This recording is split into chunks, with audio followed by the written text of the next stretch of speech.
Bonjour et bienvenue dans ce tutoriel concernant l'onglet Monitoring du web server d'un M262. Donc nous allons programmer sous Machine Expert V2.1. Donc on va d'abord créer un nouveau projet.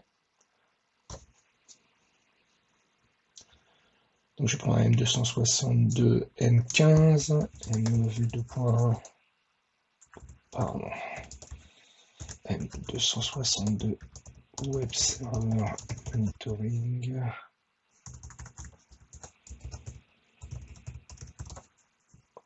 Voilà.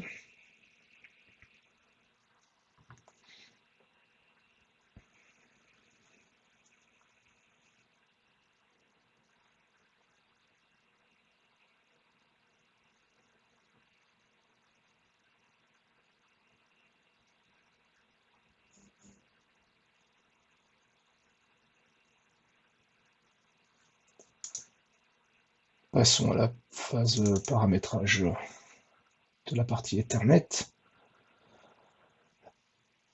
Donc 192.168.1.62 avec un masque de sous-réseau en 255 3 fois 0.0.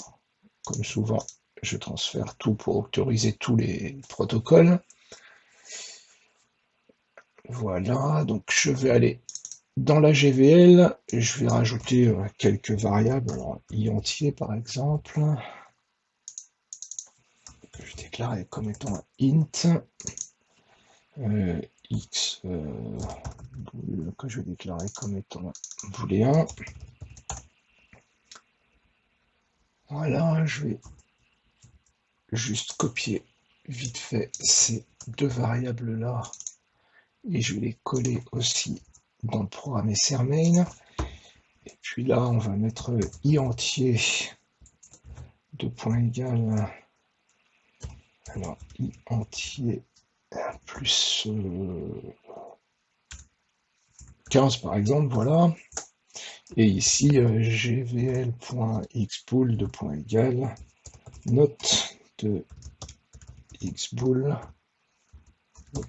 Voilà. Ça suffit pour le moment.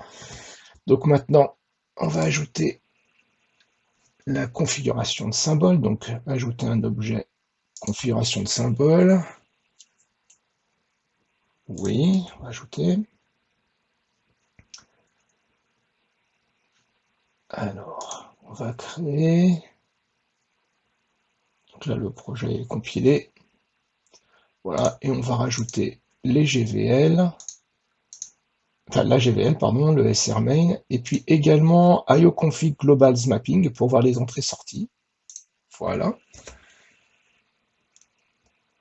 Donc maintenant, on va pouvoir se connecter au contrôleur. Le voici. Non, tant pour moi. Petite erreur de connexion. Rien de grave. Je mets non ici. Je passe en face TCP. Je double-clique à nouveau sur le contrôleur. Et je connecte.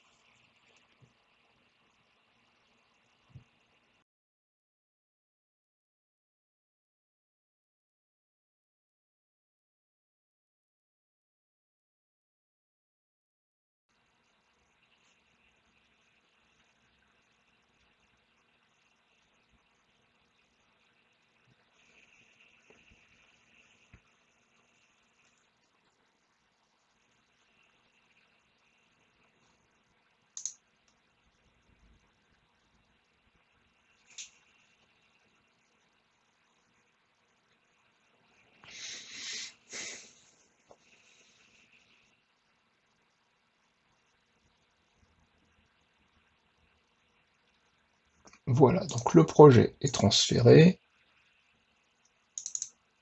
Et ici, voilà, on voit le programme qui tourne. Alors rien de particulier, hein, on va juste à la rigueur se mettre ici. Voilà, on voit bien que ça marche. Je recommence en dessous. Voilà, le programme tourne bien. Donc maintenant, ce qui est important, c'est le serveur web.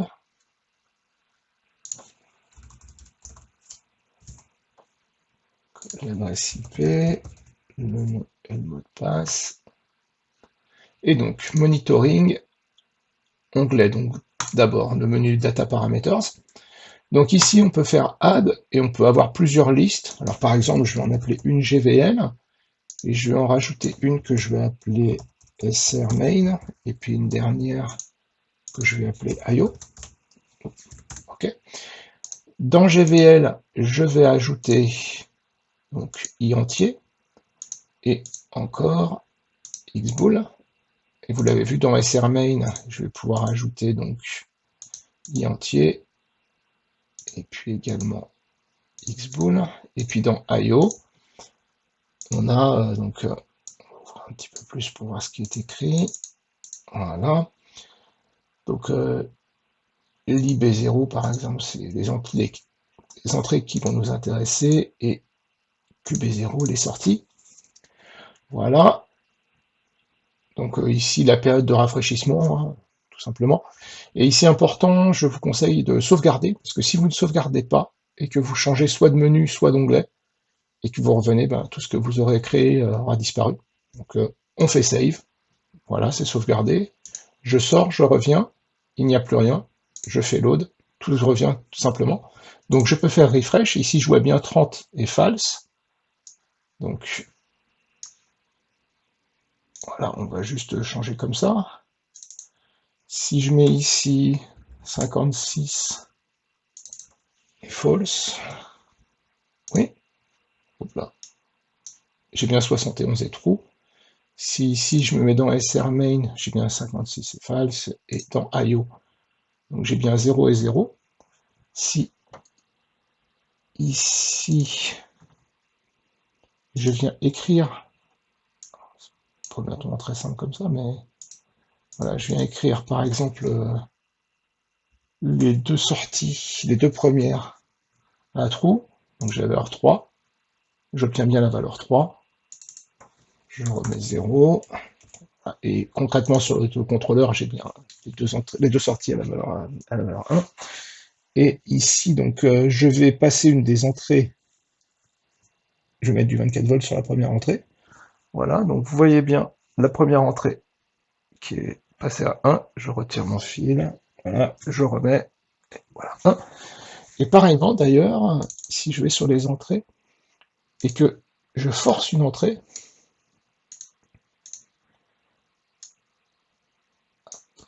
voilà, donc je me mets, pardon, voilà, j'ai trou, je fais F7, donc je vais forcer, et je vois que la valeur est passée à 1, donc on observe même le forçage. Donc je reviens, j'annule mon forçage, ok, voilà.